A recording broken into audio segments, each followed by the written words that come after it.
pessoal, tudo bem? Hoje então nós vamos falar sobre uma aula muito importante, que é a questão do professor sempre professor. Não é porque você, professor, agora está distante do seu aluno que você perdeu essa referência. Muito pelo contrário, seu aluno espera que você esteja ali para ele como se fosse no sistema presencial. E daí você vai se identificar muito agora olhando essa imagem aqui. Veja lá, saudade de ser professor, minha filha? Né? Por quê? Porque agora com o ensino digital, além de você ser professor, você virou youtuber, cameraman, redator, digital influencer, editora de vídeos, né? E apresentadora, entre inúmeras outras funções. Mas pensando nisso, eu acredito que professor sempre foi um pouquinho disso. Mas nós estávamos lá dentro. Agora nós estamos distante, mas continuamos sendo professor. E aí, gente, o que precisa ser para você ser um professor de referência? Você acha que seus alunos não estão mais lhe dando atenção? Você acha que porque você está longe você não tem mais controle de sala de aula? Você acha que as coisas fugiram do seu alcance porque você não sabe usar as tecnologias adequadas?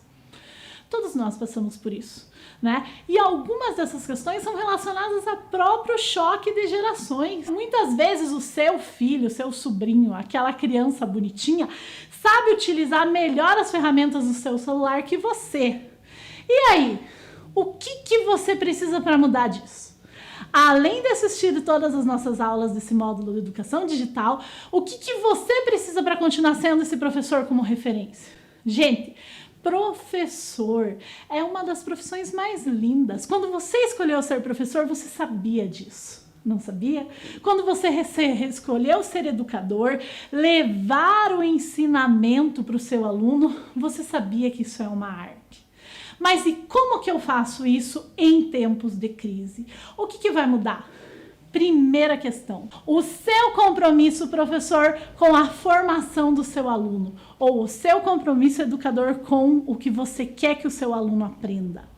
Isso é fundamental no ensino presencial ou à distância. Então, lembrados de uma das aulas passadas, quando a gente falou de você sentar, replanejar e remanejar o seu plano de ensino? O seu calendário de aulas? Esses planejamentos dessas ações é o seu compromisso com a formação desse aluno seu. É a partir dali que você vai conseguir entender se ele está entendendo. Você se fazer entender. Outra questão é que você não pode ir para uma aula, nem presencial e muito menos à distância, porque esse é um ponto que vai ser trabalhado lá para frente, a questão da autoavaliação e da avaliação sua pelos alunos e pelas demais pessoas.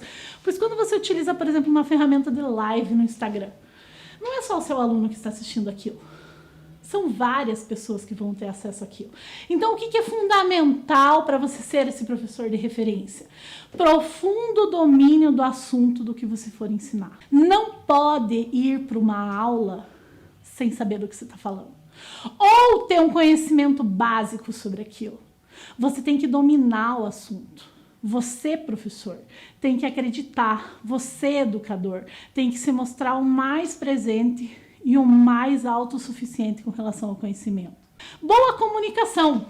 Gente, comunicação é ferramenta de professor. Se você não sabe se comunicar e falar, imagina se o aluno vai te entender através da câmera. Fale alto, em bom tom. Seja claro e objetivo, como a gente já falou. Nada de enrolação, seja direto. O seu aluno espera que você ensine para ele, que ele cumpra o objetivo que você se propôs. Né? Que você seja um professor, que você tenha facilidade de se relacionar com outros professores ou com seus alunos, mesmo que virtualmente. Bom dia, boa tarde, boa noite, é essencial na relação. Que aluno não gosta de acordar com olá, professor, olá, aluno? Isso muda. Um sorriso no rosto, isso muda tudo. Uma dica bacana é dizer que o quê? Que essa facilidade de relacionamento, muitas vezes, é ao vivo. porque essa facilidade à distância, por escrito, inclusive é mais seca, gente. E por isso que na educação digital, por mais que a gente queira fazer uma crítica para aquele aluno, você sempre se utiliza do quê? Antes fazer um estímulo para depois fazer essa crítica, né? Isso é básico para não causar desestimulação. Por quê? Porque quando você faz uma piada numa aula presencial, você muda o tom de voz, você dá risadinha, aquilo faz parte. Quando você escreve isso, por exemplo, num fórum, esse aluno não sabe qual é a sua intenção. Ele não vai ler, ele não vai saber. Se você está colocando kkk porque você está rindo de deboche, porque você está rindo dele e tudo mais. Ou se você responde bruscamente uma pergunta no fórum, com um não, com um sim, ou a sua pergunta é absurda ou não pertinente, você vai entrar com a lógica de desestimulação desse aluno, gente. Esse aluno não vai querer, esse aluno vai criar uma barreira. E nós não precisamos de mais barreiras e mais isolamentos. Muito pelo contrário, nós precisamos o quê? Nos aconchegar, nos pertencer para que tudo possa dar certo. E a criatividade, que também vai ser alvo de uma aula só para tratarmos disso, tem que ser coisas diretas, né? Você tem que ser criativo, mas você tem que trabalhar conteúdos básicos, como eu já falei. Não adianta você querer andar textão. O aluno quer aprender da maneira mais fácil e é a maneira mais óbvia no momento.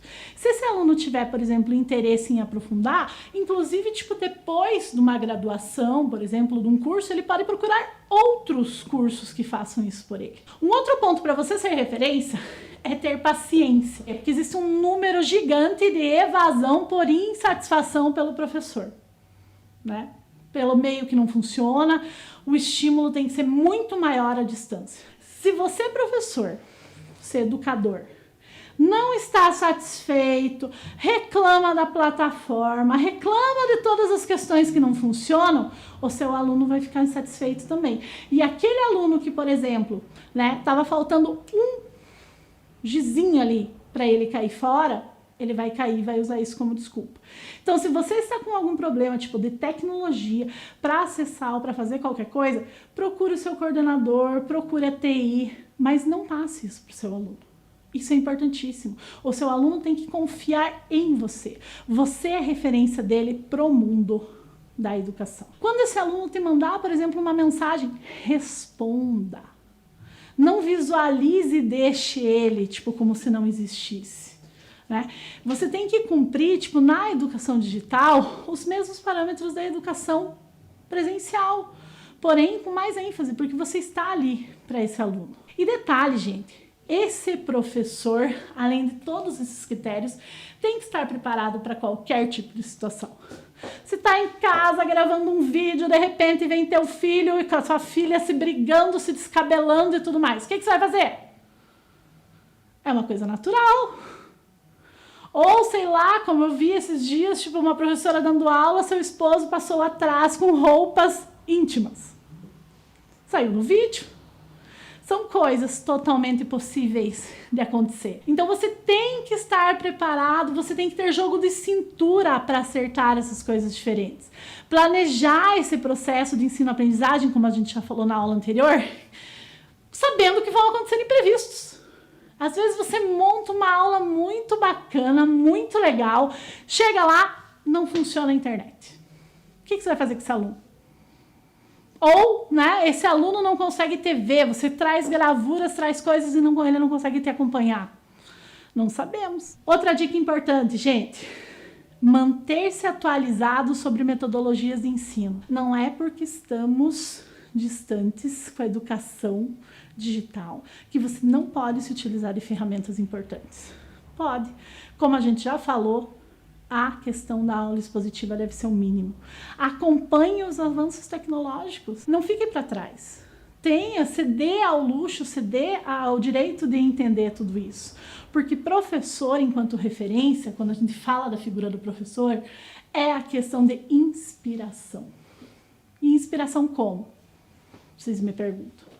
Inspiração para que aqueles alunos queiram algum dia ser igual a você. ou que você seja inspiração para eles de alguma forma. Existe uma pesquisa da Juventudes e Conexões que entrevistaram mais de 1.400 jovens entre 15 e 29 anos a respeito das 5 regiões do Brasil, né, que revelou que professores e educadores são fundamentais para além de aprenderem, né, para se colocarem no mercado de trabalho. Gente, isso é importantíssimo, porque é você que está ali na base de frente para isso. E uma outra dica importantíssima que eu daria para você, professor, para você, educador, é tentar trabalhar juntamente com todas essas questões que você está trazendo, as questões transversais que são autorizadas pelo MEC, né? Na verdade, nem autorizadas, elas são questões que devem ser trabalhadas. A gente vive numa sociedade complexa.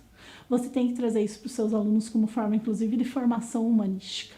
Então, eu tenho lá próprias questões, se eu posso trabalhar alguma coisa, eu posso trabalhar com a questão da fome?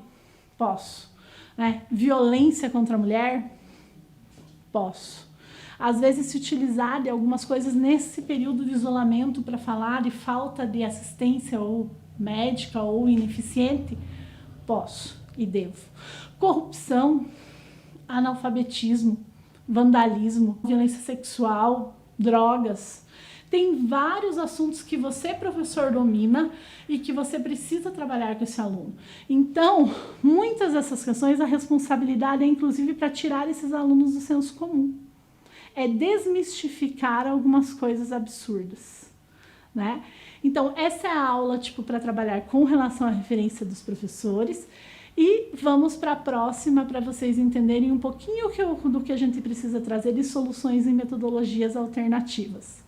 Vamos lá?